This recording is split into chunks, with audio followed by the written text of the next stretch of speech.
حضرت جابر رضی اللہ تعالیٰ عنہ فرماتے ہیں کہ رسول کریم صلی اللہ علیہ وآلہ وسلم نے ارشاد فرمایا، اللہ اکبر۔ دیکھیے، کہیں کہا گیا کالا کالا نبی صلی اللہ علیہ وسلم، کہا گیا کالا کالا رسول اللہ صلی اللہ علیہ وسلم، کہیں کہا گیا کالا کالا ابو القاسم صلی اللہ علیہ وسلم۔ کیسے رنگ ہیں؟ حضرت عائشہ بھی روایت کرتی ہیں حضور کی حدیث، تو کبھی نہیں کہتی کہ کالا کالا زوجی، میرے شوہر نے کہا، وہ بھی کہتے ہیں کالا کالا رسول اللہ، میرے رسول نے کہا۔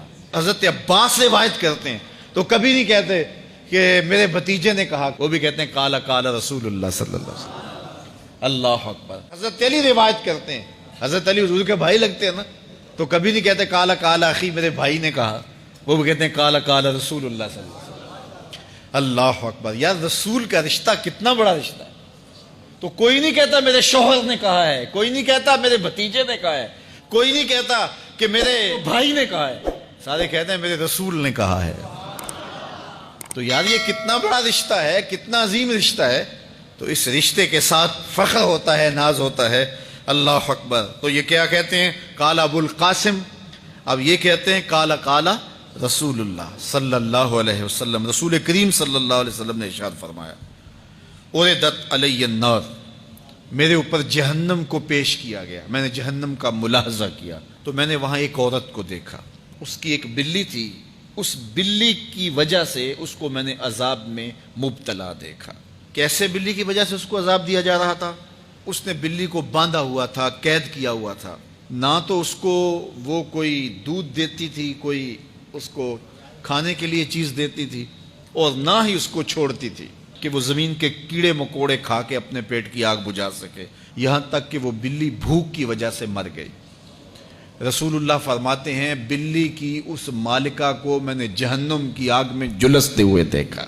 اور عمر بن عامر الخزائی، بنو خزاعہ کا شخص عمر، اس کو میں نے دیکھا اپنی انتڑیوں کو جہنم کی آگ میں دھکیل رہا ہے، اس کی انتڑیاں نکلی ہوئی ہیں اور جہنم کی آگ میں گھسیٹتی ہوئی اس کی انتڑیاں جا رہی ہیں۔ یہ پہلا شخص تھا جس نے سائبہ بنائے تھے، جانوروں کے کان چیر دیے اور بتوں کے نام پہ چھوڑ دیے، یعنی سب سے پہلے بت پرستی کا آغاز عرب میں کرنے والا بنو خزاعہ کا عمر بن عامر یہ تھا۔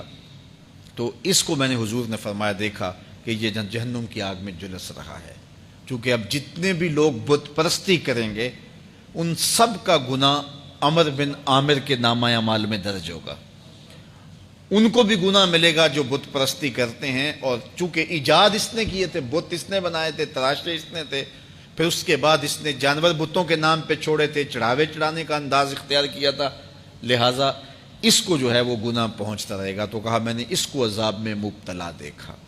تو اگر خیر کی بنیاد رکھو گے نیکیاں ملتی رہیں گی، کھاتے کبھی بھی کلوز نہیں ہوں گے، اور اگر برائی کی بنیاد رکھو گے قیامت تک اس برائی پر جو عمل کرتے رہیں گے اس کا گناہ بھی کھاتے میں پڑتا رہے گا۔ اللہ اکبر۔ تو ہمیں اچھائی کی طرح ڈالنی چاہیے، نیکی کی طرح ڈالنی چاہیے۔ آقا کریم علیہ الصلوۃ والسلام نے ایک موقع پر فنڈ مانگا تو ایک شخص نے اٹھ کر کے پیش کیا، تو جب اس نے پیش کیا تو اس کے دیکھا دیکھی دوسرے بھی کھڑے ہو گئے، دوسرے بھی پیش کرنے لگے۔ بعض کا سارے خاموش ہوتے ہیں، کوئی ہمت نہیں کرتا، تو ایک کھڑا ہوا تو اس کو دیکھ کے دوسرے بھی کھڑے ہو گئے۔ تب حضور نے فرمایا تھا من سنّا فی الاسلام سنتا حسنۃ فلہ اجرھا، جس نے اسلام میں کوئی اچھا طریقہ رائج کیا اس کو اس کا اجر ملے گا، اور پھر اس کی دیکھا دیکھی جس نے بھی کوئی اچھا کام کیا اس کا اجر بھی اس کے اجر کی کمی کے بغیر اس کے کھاتے میں بھی داخل ہوتا رہے۔ اس لیے نیک، اور میں کئی لوگوں کو جانتا ہوں کہ جو جمعۃ المبارک کے اجتماع میں، پیر کے اجتماع میں لوگوں کو لے کے آتے رہے، کسی وجہ سے وہ خود نہیں آتے لیکن جن کو لے کے آتے رہے وہ اب بھی آ رہے ہیں، تو وہ اگرچہ نہیں آ رہے اور کچھ فوت بھی ہو گئے ہیں، تو جو جن کو لے کر آئے ان کے کھاتے کا ثواب ان کے نامہ اعمال کے کھاتے میں بھی درج۔ امید کرتا ہوں کہ ویڈیو آپ دوستوں کو پسند آئی ہوگی۔ ویڈیو پسند آ جائے تو لائک اور شیئر ضرور کر دیجیے گا، اور آنے والی نئی ویڈیوز کے لیے ہمارے چینل کو سبسکرائب کر دیں، اور ساتھ میں موجود